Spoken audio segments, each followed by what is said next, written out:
मार्च है।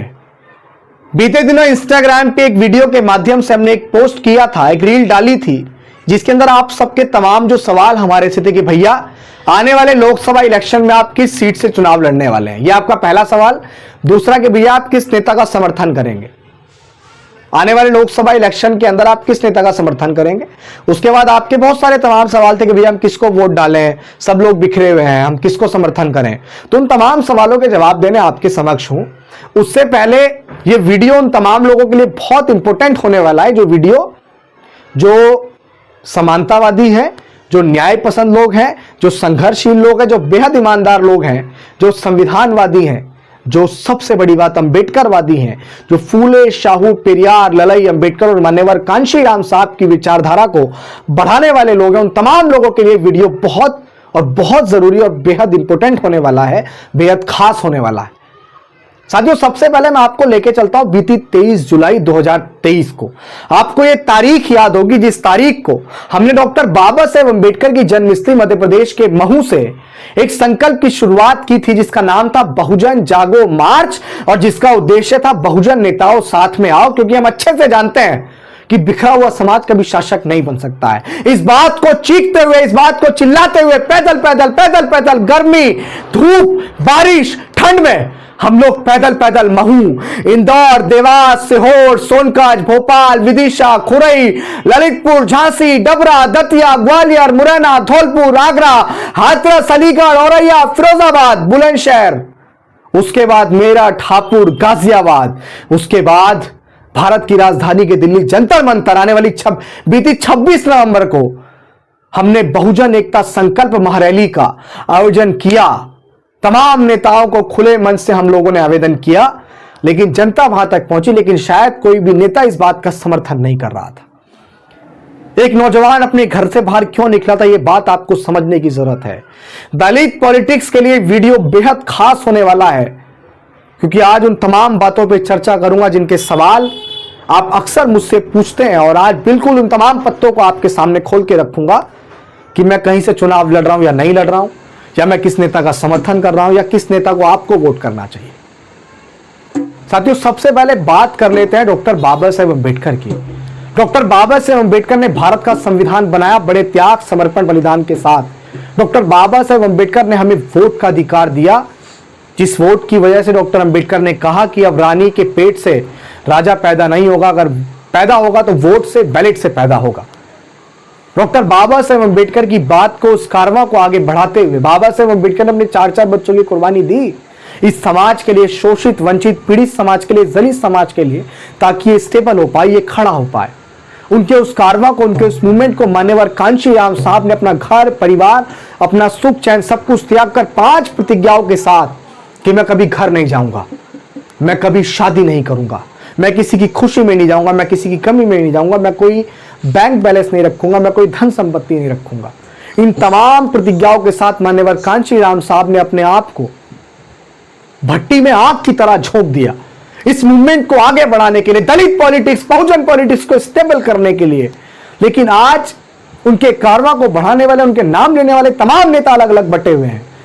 मेरा उनसे सवाल है कि आप ऐसे जीत जाएंगे क्या आप ऐसे बिल्कुल खड़े हो जाएंगे? आज देखिए ना, तमाम तरह के अलायंस बन रहे हैं, लेकिन अलायंस अगर किसी का नहीं बन रहा तो बन रहा दलित समाज का, जो दलित इस देश में बहुत बड़ी भागीदारी रखता है, जो दलित इस देश में तमाम तरह के कामों में भागीदारी रखता है।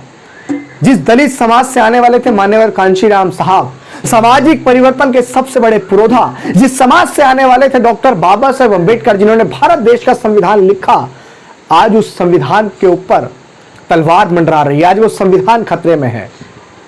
आज एक पार्टी के सांसद ने कहा कि हमें 400 पार इसलिए चाहिए क्योंकि हम लोगों को भारत का संविधान बदलना है। अगर भारत के संविधान को बचाने के बारे में हम नहीं सोचेंगे तो क्या कोई 7 समुद्र पार से उस संविधान को बचाने की लड़ाई लड़ने आएगा क्या?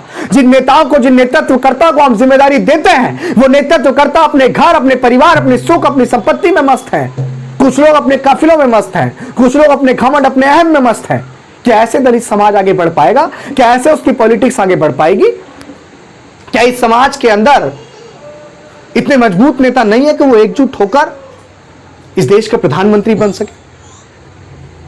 आपको सोचना चाहिए। दुख के साथ इस बात को कह रहा हूं, भारत के अंदर 28 राज्य हैं, लेकिन एक भी राज्य के अंदर दलित मुख्यमंत्री नहीं है। दशा उस समाज की क्यों है जिस समाज को मान्यवर कांशीराम साहब ने कश्मीर से लेकर कन्याकुमारी तक साइकिल यात्रा करके उन्होंने जगाया, और इस समाज को उत्तर प्रदेश के अंदर 4-4 बार सरकार बना के दी। भारत का सबसे बड़ा सूबा है उत्तर प्रदेश।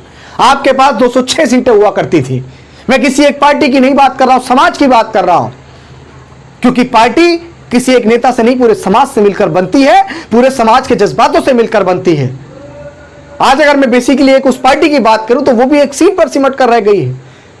देश के अंदर तमाम अगर हम राज्यों में जाएंगे बहुत सारे नेता हैं, लेकिन क्या आपको लग रहा है कि दलित समाज से आने वाला कोई व्यक्ति जो ख्वाब डॉक्टर बाबा साहेब अम्बेडकर ने देखा कि हमें इस देश का हुक्मरान बनना है, जो ख्वाब हमारे रहबर मान्यवर कांशीराम साहब ने देखा कि हमें इस देश का हुक्मरान बनना है, क्या वो ख्वाब आपको पूरा होता हुआ दिख रहा है?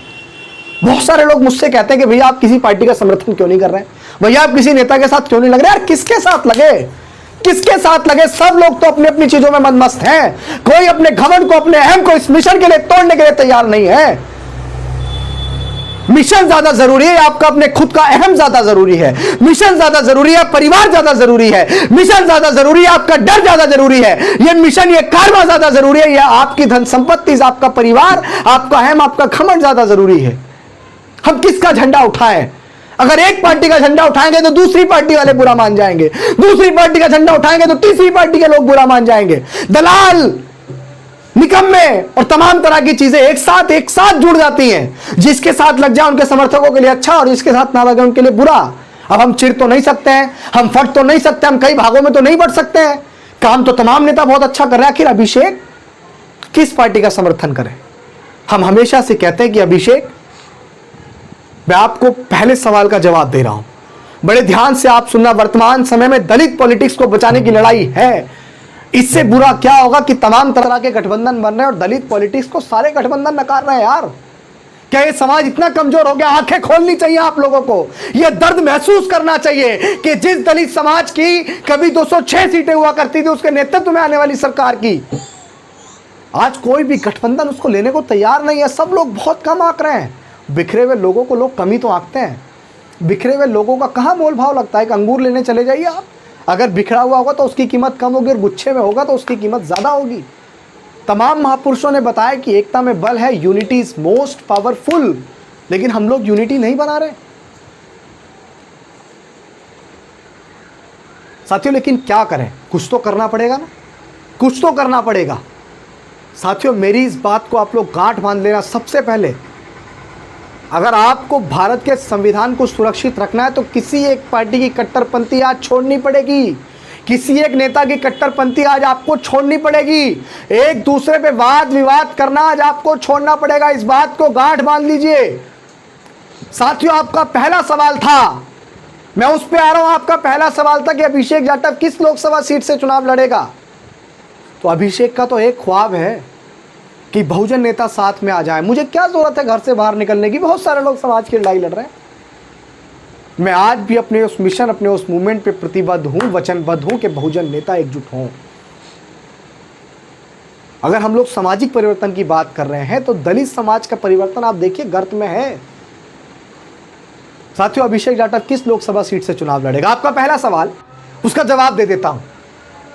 तो अभिषेक जाटव किसी लोकसभा सीट से चुनाव नहीं लड़ रहा है। उसको वर्तमान समय में राजनीति अभी नहीं करनी है। अगर तमाम लोग राजनीति करेंगे तो मान्यवर कांशीराम साहब के सामाजिक परिवर्तन के मूवमेंट को कौन आगे बढ़ाएगा?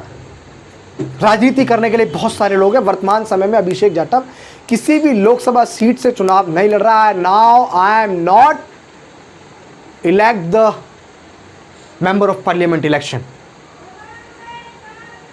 मैं आप सभी से यह कहना चाहता हूं कि मैं कोई चुनाव नहीं लड़ रहा हूं। दूसरा आपका सवाल कि भैया आप किस नेता को समर्थन करते हैं, तो मेरी इस बात को आप बड़े ध्यान से सुन लीजिएगा। जो व्यक्ति अंबेडकरवादी है, जो व्यक्ति न्याय पसंद है, जो व्यक्ति संघर्षशील है, ईमानदार है, जो व्यक्ति सामाजिक है, जो व्यक्ति फूले, शाहू, पेरियार, ललई, अंबेडकर और मान्यवर कांशीराम साहब की विचारधारा को आगे बढ़ाने वाला शख्स है, दुश्मन नंबर 1 से हटकर, आप अच्छे से जानते हैं कि कौन है दुश्मन नंबर 1, उससे हटके किसी भी पार्टी या संगठन या दल के अंदर हमारे समाज का व्यक्ति जो आपके लिए 24 आवर्स ज़मीन पे खड़ा रहता है, आपके लिए पुलिस से लड़ता है, आपके लिए लाठी डंडे खाता है, वो किसी चीज़ की परवाह नहीं करता है कि गोली लग जाएगी या जेल जाना पड़ जाएगा, उस हर एक व्यक्ति को आपको समर्थन करना है। उस हर एक व्यक्ति को आपको संसद भवन के अंदर पहुंचाना है जो आपके लिए बिल्कुल सर के बल चल के आ जाता है, बिल्कुल नंगे पैर आपके साथ खड़ा होता है, आपकी हर दुख मुसीबत में आपके साथ खड़ा होता है। जहां डॉक्टर बाबा साहेब अम्बेडकर मान्यवर कांचीराम साहब के सम्मान की बात आपके साथ खड़ा होता है, उस हर एक व्यक्ति का आपको समर्थन करना है। साथियों, पार्टी की कट्टरपंथी पे जाएंगे तो आप याद रखना, और भी पार्टियों के अंदर नेता हैं जो अपने खून पसीने को सींचकर इस मूवमेंट को आगे बढ़ाने का प्रयास कर रहे हैं, लेकिन पार्टी के मुखिया के द्वारा उसके संघर्ष को नकार दिया जाता है। चाटुकारों के संघर्ष को ईमानदार समझा जाता है। अगर मैं आपको नाम लेके बताऊं तो आप ये भी सुन लीजिए, देश में दलित समाज से आने वाली भारत की सबसे बड़ी नेता, सिर्फ दलितों की नहीं, सिर्फ बहुजनों की नहीं, भारत की सबसे बड़ी नेता, आयरन लेडी के नाम से मशहूर 10 ताकतवर महिलाओं में सम्मिलित शुमार, सामाजिक परिवर्तन की महानायिका, साथियों आदरणीय माननीय बहन कुमारी मायावती जी, जिस भी लोकसभा सीट से चुनाव लड़ेंगी, आप पूरी जी जान लगा दीजिए, पूरी मेहनत से, पूरी ईमानदारी से, पूरे संघर्ष के साथ उनको सदन के अंदर जाना चाहिए। मैं आपको नाम गिनाए तो अगर वर्तमान समय में इस दलित पॉलिटिक्स को अगर कोई बचा सकता है तो वो है मायावती जी, और अगर दूसरा नाम कोई है तो वो भी मायावती जी, क्योंकि आज वो एक नेशनल लीडरशिप करने वाली महिला है जिसको इस समाज ने चुनकर उस ओहदे तक भेजा है कि वो समाज की जिंदा देवी है। इसके साथ साथ एक और यूथ आइकन बड़े भाई एडवोकेट चंद्रशेखर आजाद, वो भी बेहद ईमानदार कार्य करता है।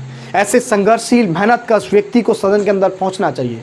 मैं तमाम लोगों को कहूँगा, कट्टरपंथी छोड़िए, माननीय बहन जी चंद्रशेखर आज़ाद और भी बहुत सारे नेता जिनके नाम मैं बारी बारी आपके सामने लूंगा, वो सब लोग हमारे हैं। उनका सदन के अंदर पहुंचना अति आवश्यक है, संसद भवन के अंदर खड़े होकर दहाड़ना अति आवश्यक है। एक कहावत तो आपने सुनी होगी कि दूसरा मारे तो धूप में और अपना मारे तो छाँव में। तो साथियों, दूसरे से मरने से बेहतर है कि अपने से पिटा जाए, अपना कुछ तो ख्याल करेगा। साथियों, मैं फिर आपको पुनः दोहराता हूं कि माननीय बहन जी जिस भी लोकसभा सीट से चुनाव लड़ेंगे, अगर उन्होंने नई विचार बनाया है तो मैं कहूंगा कि माननीय बहन जी विचार बनाइए। हाथ जोड़ के आपसे निवेदन है कि समाज बिल्कुल अनाथ हो चुका है, इसको बचा लीजिए, इसको संभाल लीजिए। जिस भी सीट से माननीय बहन जी चुनाव लड़ेंगे, अभिषेक जाटव का पुरजोर तरीके से समर्थन है, खुले तौर पर समर्थन है। एडवोकेट चंद्रशेखर आजाद जिस सीट से चुनाव लड़ रहे हैं, डंके की चोट पे मेरा उनको समर्थन है, वो सदन के अंदर जीत के जाने चाहिए। ऐसे नौजवान संघर्षशील मेहनतकर व्यक्ति को, जो अपने घर परिवार को छोड़कर समाज की लड़ाई ईमानदारी से लड़ रहा है, जो जेल भी गया, लाठी भी खाई, मुकदमे भी खाए, उस व्यक्ति को सदन के अंदर पहुंचना चाहिए। और हर एक व्यक्ति को न्याय पसंद, समानतावादी, मेहनतकश, अम्बेडकरवादी, संविधानवादी व्यक्ति को, उस व्यक्ति का समर्थन इस आगामी लोकसभा के अंदर करना चाहिए। उस सीट से अगर कोई और भी पार्टी खड़ी होती है तो उसका समर्थन आपको नहीं करना चाहिए। जिस सीट से माननीय बहन जी चुनाव लड़ती हैं, अगर उस सीट से कोई और खड़ा होता तो आपको समर्थन नहीं करना चाहिए। महाराष्ट्र के प्रकाश अंबेडकर हैं। साथियों, मैं दलित पॉलिटिक्स की बात कर रहा हूं, याद रखना, क्योंकि दलित पॉलिटिक्स बिल्कुल गर्त में जा रही है। प्रकाश अंबेडकर है, आपको उनका समर्थन करना चाहिए। वो जिस भी सीट से चुनाव लड़ेंगे, हमारा उनको पूरा समर्थन। दिल्ली के अंदर एडवोकेट राजेंद्र पाल गौतम है, जिन्होंने बुद्धिज्म का प्रचार प्रसार करने के चक्कर में मंत्री पद से इस्तीफा भी दिया। ऐसे व्यक्ति को भी संसद भवन के अंदर होना चाहिए, उनको भी आपको समर्थन करना चाहिए। ऐसे बहुत सारे नेता हैं। मैं उम्मीद करता हूं कि मेरी जो भी चीज़ें, आपने जो भी थॉट अपने मन में बनाया होगा, साथियों, जब तक बहुजन नेता एकजुट नहीं होंगे, अभिषेक जाटव बेसिकली किसी एक पार्टी को शायद ही समर्थन कर पाए, शायद ही किसी एक पार्टी का झंडा उठा पाए, क्योंकि जो तमाम लोग हैं वो सब हमारे हैं, सब अपने हैं, और उन सब लोगों को अपनी अपनी आपसी मतभेद छोड़कर, साथियों, जिस सीट से मायावती जी चुनाव लड़ेंगी, उस सीट से चंद्रशेखर आज़ाद जी को अपना प्रत्याशी नहीं उतारना चाहिए। जिस सीट से चंद्रशेखर आज़ाद जी चुनाव लड़ रहे हैं, उस सीट से मायावती जी को अपना प्रत्याशी नहीं उतारना चाहिए, बिल्कुल नहीं उतारना चाहिए। और मैं चंद्रशेखर आज़ाद जी से कहना चाहता हूँ कि बड़े भाई, अपनी हिम्मत, अपने हौसले को बनाए रखिएगा। आप बहुत सारे युवाओं के रोल मॉडल हैं। जिन लोगों ने आपको धोखा दिया है वो मुंह की खाएंगे, और आपने ये साबित भी किया कि दलित समाज के लोग धोखेबाज नहीं होते हैं। आपको बिल्कुल घबराने की ज़रूरत नहीं है। आप बहुत भारी मतों से जीत कर आएंगे। अपनी मेहनत को, अपनी ईमानदारी को बरकरार रखिएगा, अपने हौसले को बरकरार रखिएगा। आप जीत के अंदर सदन में जाएंगे और आपको जीत की अग्रिम बधाई के साथ मैं इस बात को कहना चाहता हूं तमाम नगीना के तमाम लोगों से, नगीना से चंद्रशेखर आज़ाद जी चुनाव लड़ रहे हैं, नगीना के तमाम लोगों से कहना चाहूँगा कि जी जान लगा दीजिए। ऐसे नौजवान का सदन के अंदर पहुंचना अति आवश्यक है। दलित पॉलिटिक्स के भविष्य को सदन के अंदर पहुंचना अति आवश्यक है। माननीय बहन जी को सदन के अंदर पहुंचना अति आवश्यक है। आपके लिए माननीय बहन जी ने राज्यसभा से इस्तीफा दिया था, सिर्फ आपके लिए माननीय बहन जी को सदन के अंदर पहुँचना चाहिए। प्रकाश अंबेडकर को सदन के अंदर पहुँचना चाहिए। फूल सिंह बरैया को सदन के अंदर पहुँचना चाहिए। एडवोकेट राजेंद्रपाल गौतम को सदन के अंदर पहुंचना चाहिए। बहुत सारे नेता हैं साथियों। आपके यहाँ जो भी संविधान की लड़ाई को ईमानदारी से लड़ रहा है, जो भी मिशन की लड़ाई को ईमानदारी से लड़ रहा है, जो भी आपकी दुख मुसीबत तकलीफ में आपके साथ खड़ा हो जाता है, उसको वोट करिएगा। किसी एक पार्टी, किसी एक नेता का कट्टरपंथी मत रखिएगा साथियों। इसी बात से मैं विदा चाहूँगा और मैं उम्मीद करता हूँ कि मेरे द्वारा कही गई बातों को आप उतारेंगे। दलित पॉलिटिक्स को बचाना है, क्योंकि जब हमारे सांसद दलित समाज के जीत कर सदन के अंदर पहुंच जाएंगे और जब इनको ये लगेगा, मेरा ये मानना है, जब इनको ये लगेगा कि यार अब हम लोग पूरी बहुमत से अंदर हैं, तो शायद वो एक अलायंस बनाएंगे, शायद वो एकजुट होंगे। और अगर ये सब लोग गठबंधन बना लें, किसी दूसरी पार्टी से लड़े ही ना, तो इससे अच्छी तो कोई बात ही नहीं होगी साथी। मैं उम्मीद करता हूँ मेरे द्वारा, आपके द्वारा पूछे गए तमाम सवालों के मैंने आप सबके समक्ष जवाब रख दिए होंगे। इसी बात के साथ आपसे विदा लेता हूँ। जय भीम, जय भारत, जय संविधान।